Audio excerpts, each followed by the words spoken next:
When I'm talking about 5%, think of just like, how do I maximize my own potential? How can I show up as the best version of myself? And that's all you can control. And to be honest, that's all you should be able to control, or that's all you should focus on controlling. And unfortunately, many students don't.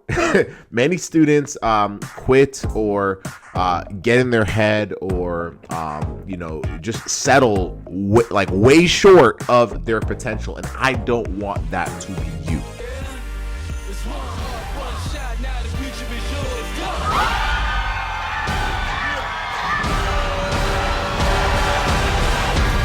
I'm turning dreams into reality. In the lab with the Hey, what is up? How are you doing? My name is Joseph Ngugi. I'm a physical therapist. I'm also one of the co-founders of Pre-PT Grind, where we help you get into physical therapy school without wasting time or money. And if you are new to this page, enjoy all the other trainings, of course. And if you value this one or any other trainings, share them with your friends. Share them with other pre-PTs or other students that you feel would value them. And also be sure to like and subscribe so you don't miss anything, okay? So in this video, I want to talk about 5 keys to becoming a top 5% pre-PT without letting the success of other students rattle you or intimidate you. When I'm talking about 5%, think of just like, how do I maximize my own potential? How can I show up as the best version of myself? And that's all you can control. And to be honest, that's all you should be able to control, or that's all you should focus on controlling. And unfortunately,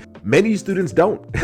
Many students quit or get in their head, or just settle way short of their potential. And I don't want that to be you. Does that make sense? So let's dive in. So the number one thing that I would, write this down, grab a notebook, or however you want to write this down. But the first way to becoming a top 5% pre-PT, don't use another student's timeline to determine where you should be.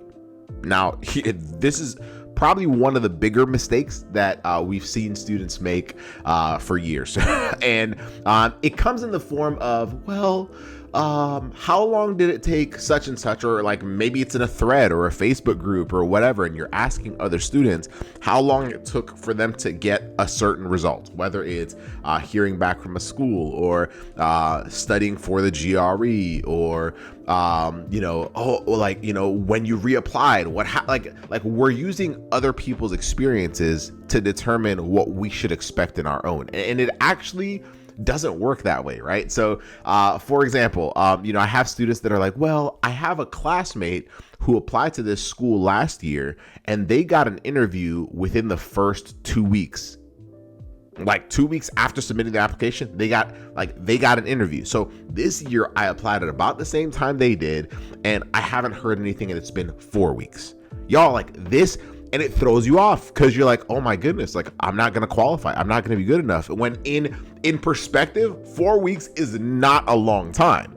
And so one of the mistakes is like, just ask yourself, with everything that you have going on right now, whether it's the application, whether it's the GRE or whatnot, are you using other people's timelines to determine where you should be? Are you looking at, a previous student or a current student? Like, are you looking at other people's stories and saying, oh, well, if this happened for them, then it has to happen that way for me, or it means that I'm basically stuck, or I'm not going to qualify, or all the other thoughts that come to our mind. So that is a mistake. And if you can shift that and say, okay, no, my job is to control what I can control, then all of a sudden you give yourself a much higher chance of being a top 5% pre-PT, because a lot of students make some of the worst mistakes that we can make as a student is, well, number one, quitting, but also kind of shutting down. Like, we shut down when we're like, well, it didn't work for me that way.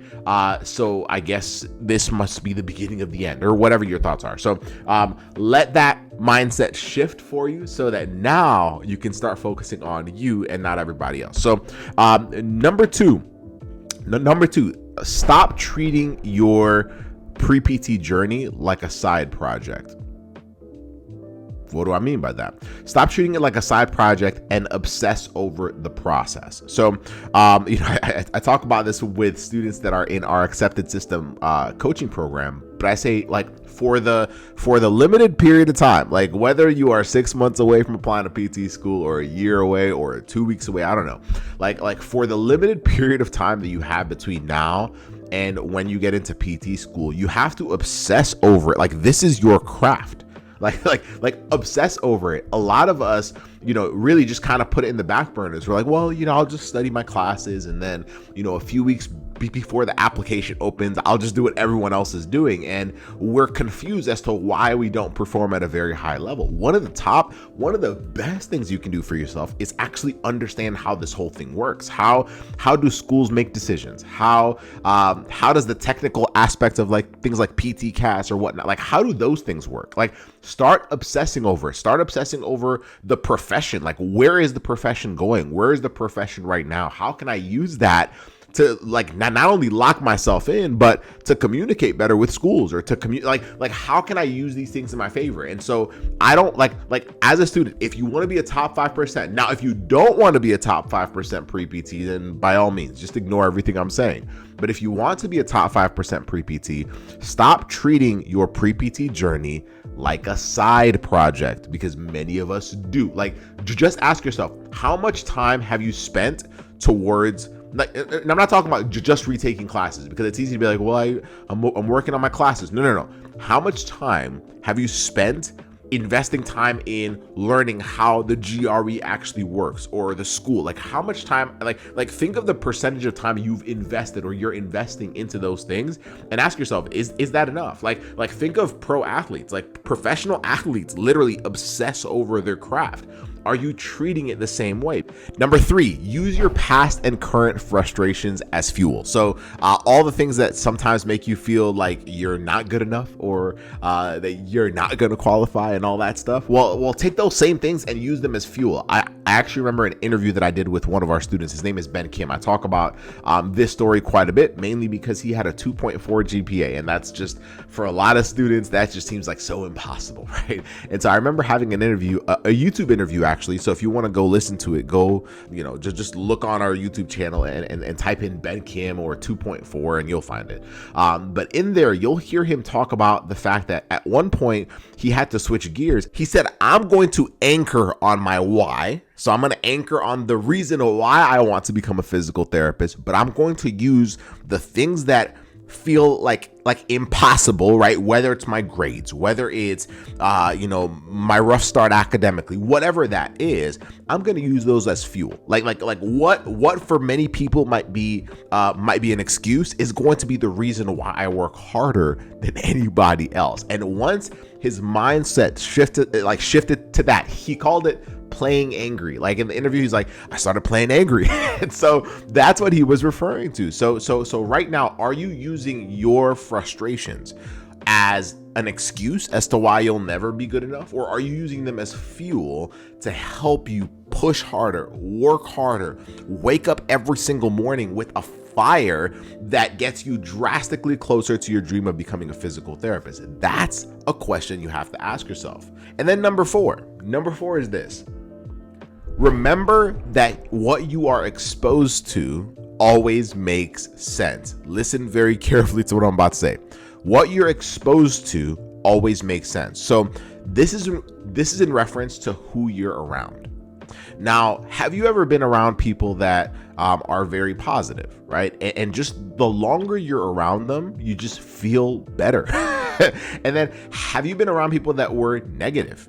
And the longer you were around them, the more negative you felt, right? So the reason why that is because what we're exposed to just shifts our focus and what we see. So if you're around individuals that believe in your dream more than you, then chances are you're going to have a harder time quitting. If you're around people that are telling you, hey, it might be time for you to look for a backup plan, or, hey, this is getting a little older, or I can go down the list. Well, school's not for everyone. You could try something else. Maybe you could be a this, maybe you could be a that. Okay, cool. Just understand that the doubts that you're around, or the inspirations or doubts that you're around, always make sense the longer you're around them. So sometimes we're like, well, I'm around a lot of negativity, but I can stay positive. Just remember, Your mindset follows what you're exposed to more. So how do you control that? You control that by, number one, changing who you're around. Number two, change what goes in your ear. So even if you physically can't be in a different space, right? Like, you have the internet, you have YouTube, you like listen to other people that are already where you are trying to be. That's why we have Pre-PT Grind podcasts and videos and interviews with students. Just like listen to other stories that completely contradict a lot of the negative narratives that you might be around. Does that make sense? But just remember, what you're around, what you're exposed to long enough always makes sense. So your brain just finds a way to rationalize that whatever you're exposed to, after a while, it's like, well, yeah, that kind of makes sense. Those doubts sort of make sense. It's just being smart. No. Just understand that certain things are either drawing you closer to your dream or away from your dream. Which do you want? And then point number 5 is avoid being a hopeful applicant. So we've said this point before, and it sounds weird because like hope is good. No. Like, that's not what I'm referring to. I'm talking about saying things like, I hope I'll get a good grade in this class after I retake it, or I hope I'll get a better score on the GRE, or I hope I'll get accepted into PT school. Don't be a hopeful applicant. Here are 4 things that I want you to start doing to not be a hopeful applicant anymore, so that you can be in control of your ability to do well in class, or get accepted into PT school, or get a better score on the GRE, all the different things, right? So number 1, you have to decide. Most of us have not decided that we are going to succeed. So decide first. Number 2, you have to focus on the best case scenario, because when you whatever you focus on, like Myron Golden, who is someone that we look up to, has said this before. He says that what you focus on expands, right? So whatever I put my focus on just starts to become my reality. And so it basically becomes a self-fulfilling prophecy. So start to focus on the best case scenario, because if I can focus on the best case scenario, chances are the things that I will see will help me get closer to that best case scenario and not further away from it. And then the third thing is highlight the specific obstacles that are in your way. Many of us struggle because we don't have clarity on what's actually in the way. All right. And then the last thing is seek out the tools and resources or guidance that will help you dominate those obstacles. It's that simple. Decide to succeed. Focus on the best case scenario, highlight your obstacles, and then seek out help. If you can do those things, then you will no longer be a hopeful applicant. And that's it, y'all. Like, those are the 5 points. Don't use other students' timelines to determine where you should be. Stop treating this thing like a side project. Use your current and past frustrations as fuel. Remember that what you're exposed to long enough always makes sense. And then, of course, don't be a hopeful applicant. Just don't be a hopeful applicant. And if you can do those things, you'll be a lot closer to your dream of becoming a physical therapist. So that's it. If you want to learn more, if you want us to show you how to do this, we do a masterclass training at leveluptheprept.com. So if you want to hear more, go to that link, share it with your friends, and we'll just break all these things down for you so that you can become an applicant that's at the very top of your game. That's it, y'all. Have a blessed one. If you enjoyed this, like I said earlier, be sure to like and subscribe, and we'll see you on the next video. Bye.